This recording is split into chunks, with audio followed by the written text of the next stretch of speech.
السلام عليكم ورحمة الله. مرحبا بكم معايا من جديد وفيديو جديد ووصفة جديدة على القناة.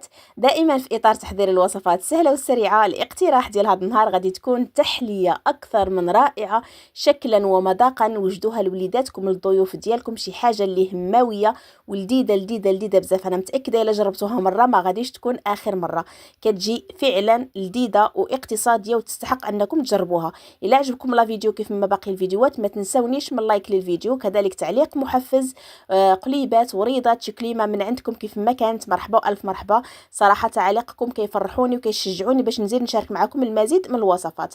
نبداو على بركه الله مباشره في المكونات مع طريقه التحضير.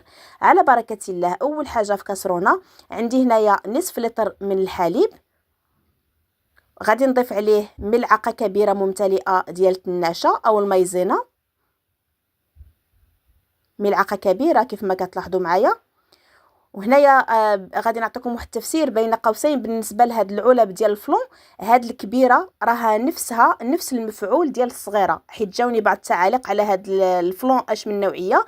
راه نفس هاد الصغيره نفس المفعول ديال الكبيره، غير الكبيره كيكون فيها السكر والصغيره كتكون بدون سكر، اما المفعول ديالهم راهم بجوج كيجيو في نصف لتر ديال الحليب. هنايا درت واحد العلبه ديال الفلون ديال الشوكولا، سواء هذا اللي بالسكر او الصغير اللي بلا سكر. الا درتو اللي بلا سكر غادي تضيفوا واحد الجوج ملاعق كبار ديال السكر. انايا درت هذا الكبير اللي فيه السكر، يعني ما ضفتش السكر كيف ما لاحظتوا معايا. مباشره وضعته على النار بالاستمرار مع التحراك كيف ما لاحظتوا معايا.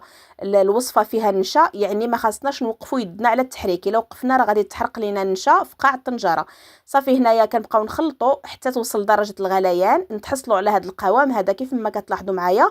وغادي تبان لكم انها بدات كتبقبق من على جوانب يعني ما لقيتش شي مصطلح اخر باش نشرح لكم. المهم كتبدا تبخ هكذا كتغلي. صافي غنزولوها من على النار وغادي نضيف عليها هنايا أربعة القطع ديال هاد الشوكولا مربعات، 25 غرام في المجموع. المهم 4 القطع هادو ديال 4 ريال. صافي غادي نحركهم حتى يذوبوا في هذيك السخونيه ديال الخليط، وغادي نضيف عليهم هنايا مباشره واحد العلبه ديال دانيت كراميل. صدقونا البنات هاد التحليه كتجي اكثر من رائعه. ادمان. سجلوا الوصفه عندكم للشهر الكريم. كان يوميا كنديروا تحليات في رمضان، ان شاء الله هذه تكون ضمن التحليات اللي غادي تكون عندكم. هنايا بالنسبه للكؤوس عندكم حريه الاختيار. انا عندي هاد الكؤوس كبارين صراحه، راه غادي ندير غير 4 ديال الكؤوس حيت فعلا هاد الكيسان كبار بزاف. انايا غادي ندير تحليه على هاد الشكل هذا، بغيتها تجيني مايله باش يجيوني هكا في الشكل نتاعها زوين. هاد الطريقه هذه كيف ما كتلاحظوا معايا كنميلوا الكؤوس ونديروهم هكا في شي زليفه صغيره. هنايا صراحه فاش جيت نعمر الكؤوس الاخرى الايد ديالي غطات على الكاميرا ما رديتش البال، المهم خليت المقطع ما قطعتوش. صافي هنايا من بعد ما خويتها على هذا الشكل هذا شفتوا معايا، جبت واحد الزليفات صغيورين هكا عندي تاع بلاستيك هادو، درت فيهم هذا الخليط وغادي ندخلو للثلاجه حتى يبرد تماما. عاد ندوزو نديرو الطبقه الثانيه. بالنسبه للطبقه الثانيه كناخذ كذلك نصف لتر من الحليب، ملعقه كبيره ممتلئه من النشا، وعندي كيس ديال الفلون بنكهه الكراميل. كذلك تقدروا ديروا هذا اللي بالسكر ولا اللي صغير بلا سكر، يعني راه بجوجهم كنديروهم في نصف لتر من الحليب. صافي غادي نرجعوه نديروه مباشره يغلى، نديوه فوق البوطه مع الاستمرار في التحراك. حنايا كنحركو ضروري حتى يوصل درجه الغليان. فاش يوصل درجه الغليان غادي نزولوه باش نكملوا فيه الخدمه. بالنسبه للتحليه البنات الا ما بغيتوش تصدعوا راسكم باش تجيكم هكا مايله يعني في الشكل ديالها، غادي ديروا كؤوس تنصوهم في، يعني عادي تخويو نصف ديال الشوكولا من بعد فاش تدخلوهم يبردوا بلا ما تميلوا لا كؤوس لا حتى شي حاجه، تخليهم عاديين.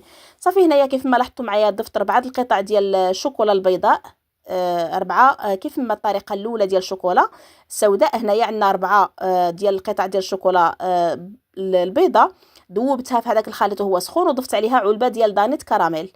صافي خلطت الخليط ديالي مزيان. بطبيعه الحال هاد الطبقه الثانيه ما تضيفوهاش حتى تلاحظوا ان الطبقه الاوليه بردات ويعني تماسكت. صافي هنايا كنحطوا الكاس عادي وغادي نملؤه بهذه الطريقه هذه بالخليط ديال الكراميل. الشكل ديالهم كيجي راقي جدا جدا. نتمنى فعلا ديروا لايك للفيديو هكا وتبارطاجيوه مع الاهل والاقارب والاصدقاء ديالكم. كيف ما قلت لكم ما بغيتوش ديروهم هكا مايلين، غادي تحطوا الكاس عادي ديروا النصف عادي ديال الشوكولا تخليوه يبرد، من بعد غادي تضيفوا النصف الاخر ديال الكراميل. شوفوا معايا الشكل ديالهم كيفاش كيجي راقي جدا.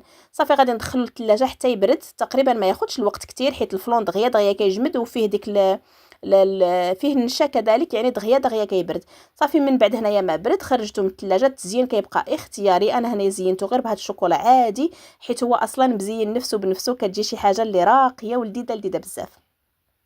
نتمنى تسجلوا هذا الفيديو عندكم ان شاء الله الشهر الكريم. والا جربتوا التحليه ما تنساوش تعطيني الراي ديالكم في التعاليق، كتبوا لي اي حاجه جربتوها من عندي وجيتوا يعني قلتوا لي كيفاش جاتكم. بصراحه كنكون جد مسروره. ما تبخلوش عليا بلايك للفيديو، ديروا لايك للفيديو البنات، ونزلوا خليوا لي تعليق لتحت، تقليبات وريضات شي كلمه من عندكم مرحبا والف مرحبا. كذلك انتقاداتكم البناءه مرحبا بها، وبارطاجيو كذلك لا فيديو مع الاصدقاء ديالكم، مع الصديقات ديالكم، الاهل الاقارب. وحتى لهنا كنكون وصلت معكم لاخر مرحله في الفيديو. غنضرب لكم موعد جديد مع فيديو مقبل، والسلام عليكم ورحمه الله تعالى وبركاته. السلام عليكم.